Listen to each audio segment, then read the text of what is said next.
want to do anything to scare your children. That's the last thing we want to do. We don't want to scare anybody.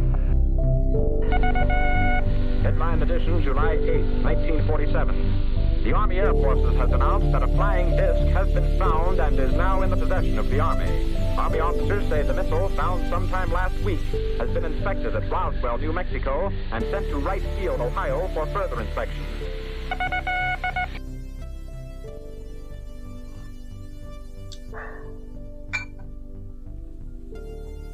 Welcome back, ladies and gentlemen, to What the Phobia. Today we're gonna take a little break from cryptids and focus on something a little more realistic, a little more current. If you haven't already, the title should explain exactly what this particular episode is going to be about. Now, I am speaking, of course, of coronavirus COVID-19 COVID. So, what do we know so far about this particular virus? Because it is a virus. That's what we're going to talk about right now. But before I get to that, I would like to take a moment and speak on something that I think a lot of people are going to be dealing with, or have been dealing with, or maybe started developing this ever since the outbreak, ever since we all started hearing the news and online about what's going on with China. And to be honest, in the last week, I've noticed that things have gone pretty intense. More specifically with restaurants and superstores like Walmart, like Target, Smart and Final. I'm not sure if you guys have those wherever you are in the world, but as far as the US, a lot of people are freaking out. A lot of people are starting to stockpile, if you will, on water, sanitizing everything, towels, hand gel, whatever, a whole bunch of stuff. And I wanted to speak to the germaphobes, or at least germaphobes to be. I wanted to talk about germophobia first, the fear of germs, okay? And a brief explanation of this is, germophobia is a term used to describe a pathological fear of germs, bacteria, uncleanliness, contamination, and infection. All of this sounds like the vocabulary that's been thrown around a lot in these last couple of months, and most recently these last couple of days. So, I, for one, work in a place where I have to guide people on daily cleanliness and procedures, and lately it's been getting a little bit intense as far as what we need to do. The place where I work at, we put certain things on tables for customers for them to use, and now they're not allowed to have them until they actually come in. I mean, to me it makes sense. We're trying to prevent alleviate the possibility of people that are contaminated or contagious with whatever illness aren't spreading it further. We're disinfecting everything. Everything's being wiped down at least 15-20 times a shift. So very intense stuff going on right now. I'm all on board, regardless of whether or not there's an infection or of a virus. So let's get into an article. After talking about germophobia, let's get into an article from the Chicago Medicine, University of Chicago. This is a video. Sorry, hold on. Where is it? This is a transcript taken from a Dr. Emily Landon, and it has a lot of helpful and useful information in regards to what's been happening and what can we do to this regard. What can we do about the coronavirus? What can we do about people that are sick, potential to get sick, have potential to get sick? What can we do about everything, really? Find out exactly what's going on. So this is someone who specializes in, sorry, I'm looking at my paperwork. This is someone that specializes in infectious disease and serves as medical director of antimicrobial stewardship and infection control. So this is a person that I think is qualified to give a, to give feedback and information as to what's going on. This is Emily Landon. Yes, Emily Landon. And seems like a nice lady. Look at that smile. Seems very sweet. And she seems concerned about us, the general public. Oops. She was very concerned, and she wanted to shed light on a few things so that people aren't freaking out as much. And I think the reason that we feel fear when it comes to certain things is because we don't fully understand. Once you have some sort of understanding of a certain subject, a topic, in this case, the coronavirus, COVID-19, then we may be able to breathe a little easier. Maybe I shouldn't say that. That's no pun intended. No jokes here. Not on this one. So, a contagious respiratory disease that was first detected in China in December 2019 has spread worldwide. So, this particular article is titled COVID-19, What We Know So Far About the 2019 Novel Coronavirus. Now, why do they say that? Because the new virus has been named SARS-CoV-2, and the disease it causes is called coronavirus 2019 or COVID 2019. So it all starts actually with SARS, okay? And to make a very long story short, what SARS does is it causes respiratory issues, pneumonia, basically, all right? And people that have asthma, people that have very low immune systems, are going to feel some sort of symptom in regards to the common cold. Now, the coronavirus, from what I'm understanding from this particular doctor, is, let me see, how can I explain this?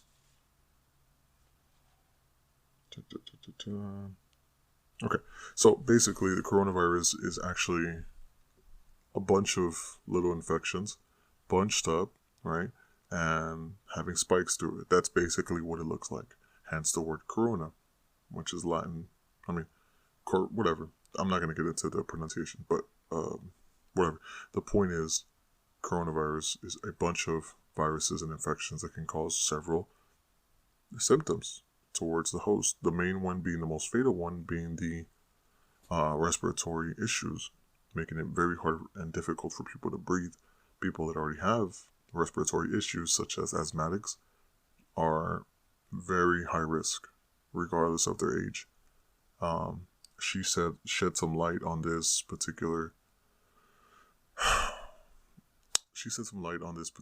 subject in regards to who is at risk, who is the higher risk. That's people with certain diseases like diabetes, people that have issues like asthma, asthmatics, people that are already sick, are already susceptible to it. Because one might think, oh, I have a cold. Well, you might have a coronavirus, but you won't know until you get tested. Does that mean you should go get tested? Probably not. Give it some time. Wait until you get better on your own. If you don't get better, what she recommends is that you call your urgent care, whatever one is local to you, and you let them know, hey, you know what? I think I have this particular disease. I need to be seen by a doctor. They will see you, but she recommends that you call, do your best to get in touch with somebody there so that someone can meet you at the front and escort you in.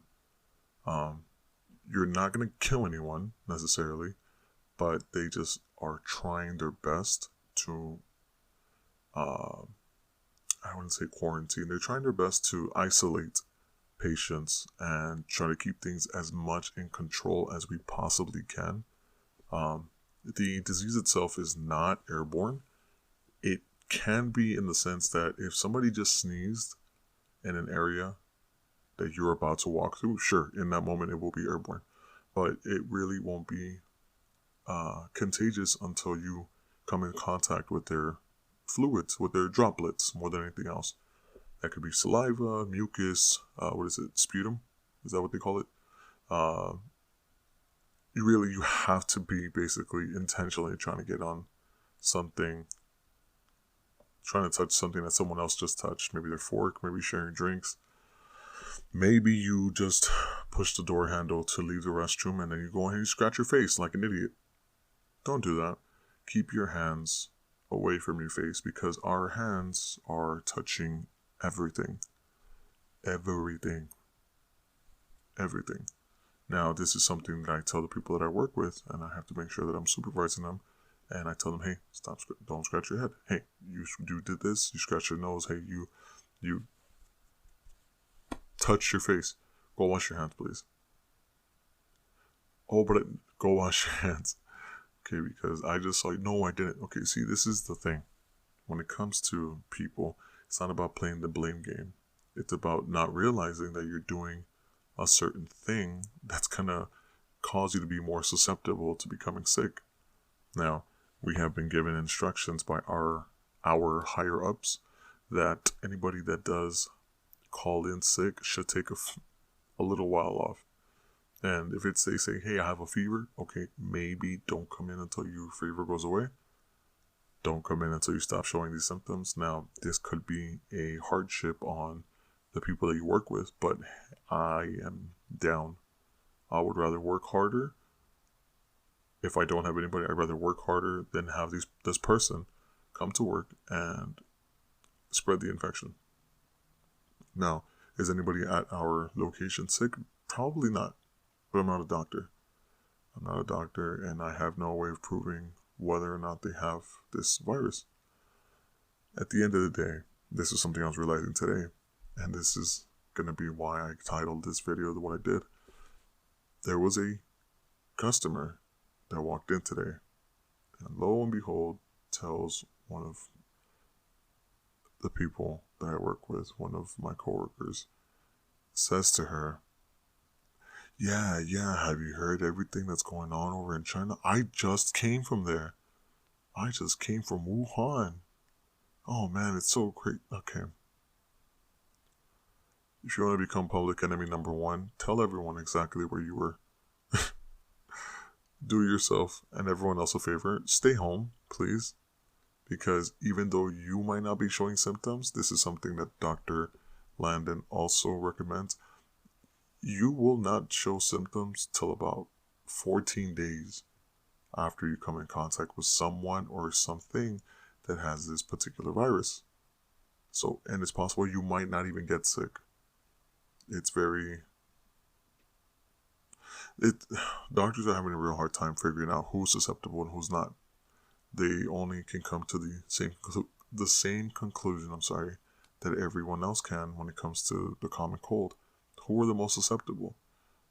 Elderly people and people with low immune systems or issues as far as respiratory are concerned.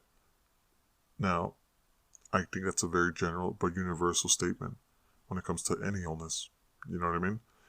Especially when it comes to just basic practices. How do you prevent yourself from getting the common cold? You don't touch shit that other people have touched. How would you know? You don't. Carry a bottle of hand sanitizer with you. Don't share drinks with people. Don't share straws. Don't share spoons, silverware, whatever it is. If you notice that you may have someone near you that's sick, that doesn't seem well, take a step back. If you're at the grocery store, maybe go to a different lane. If you're... See, this is where we got to do our societal duty and give shit to people that do this kind of nasty shit. Have you ever been in a supermarket and like somebody's just grabbing all the produce? They're just grabbing stuff. And they're grabbing and they're tossing, grabbing and tossing. Not only are they hurting the fruit and causing, well, I'd be pissed because they're making me lose money if I was the owner of the store. But now they just touched everything. You ever been to a party and people start like double dipping and like doing all, pay attention, people. Please. Don't get others sick. If you don't care about yourself, that's fine. You go ahead and eat dog shit all you like. But don't be touching on other people's food. I know I have several people that I've worked with before at different locations that have this bad habit of just grabbing shit. If I'm eating something, they're like, hey, let me get some. And they just go. It's like, get off my stuff, man. What are you doing? Common sense, people. Something I heard the other day was, why is common sense not so common? It's not that it's not common. It's just not commonly practiced. And we all need to practice a little more our common sense. Okay, especially during these times. I'm hoping this is a wake-up call to some of you nasty people out there. Okay? And for those of you that are germaphobes, I'm sorry that you have to be going through this. It's tough right now. Okay? But the way that you take care of yourself, please spread those habits to other people. That is one thing you can spread. Don't spread the infection. Spread those good habits. Those good cleanliness habits. I'm not saying wash your hands 50 times in one sitting. I'm not saying that. But do wash your hands. Make sure that you're washing your hands for 20 seconds. Use soap and warm water. Okay? Use a paper towel when you're going to open the door, if there's any available. Carry some hand sanitizer if there are no paper towels around. There are no sinks you can easily get to. It's only $1 at a 7-Eleven of all places. Come on. Make sure you use it after you're done judging it. I'm not going to go through a list of what you should and shouldn't do as far as good habits. Use your noodle, people, please. Or better yet, go and read this article, okay, from U Chicago Medicine, Emily Landon's video transcript. It's all here. I will leave a link in the description below so that you guys can go ahead and read this. There's a lot of good stuff in here. Take care of yourselves. Take care of your loved ones.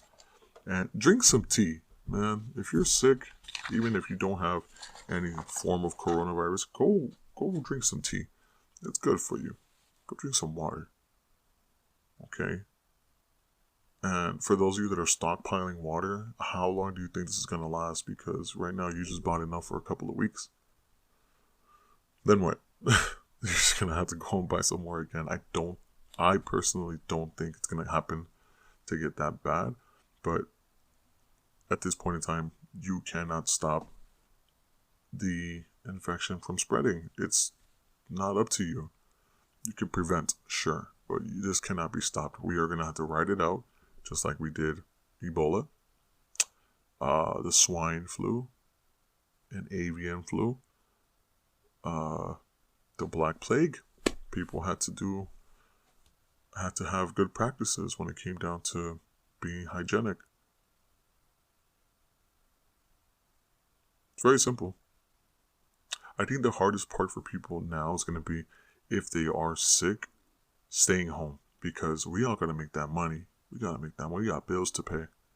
And unless you work in a position where you get paid sick time, or you've already used your sick time, or you don't have vacation time, I don't know what to tell you.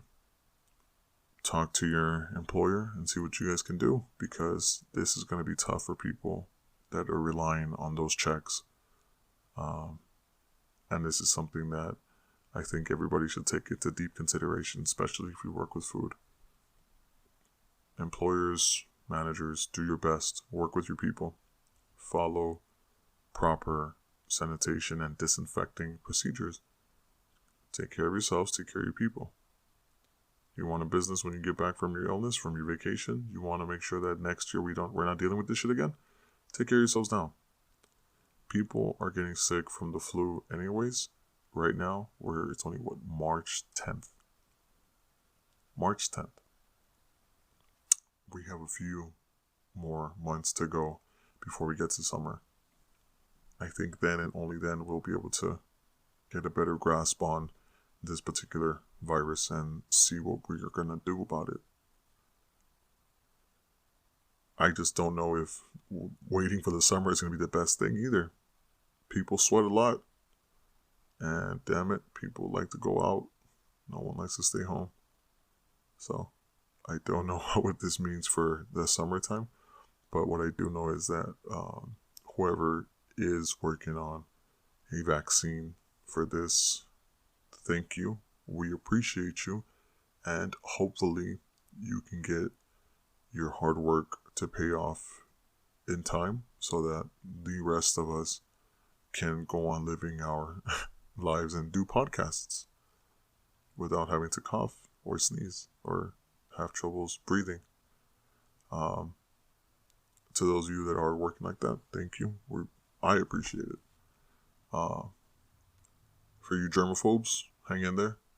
We're gonna have to get through this as a whole. All right, as a whole population. You know what? Let's just go to if you're in Los Angeles, go to Palmdale. No one lives out there. Let's just go. It's cheaper anyways. For those of you in Texas, good for you. You guys are probably not gonna have to deal with this. You guys have like neighbors that are 5 miles away. I don't know. Go to Oregon. Damn it, 60% of the state is forest anyway. Go build yourself a cabin. There's a lot of wood out there. Get to chopping. Let's go make some houses. I just wanted to make this public service announcement in regards to the coronavirus and bring more attention that is probably unnecessary on my end, but I felt like germophobia is a pretty big thing, especially now. So I want to do my part and let those germaphobes know that other people are starting to take notice. So it is not weird. Believe me, everybody's like, damn, this person wasn't crazy after all. They really just wanted to stay clean. Until next time, stay very creepy, my friends.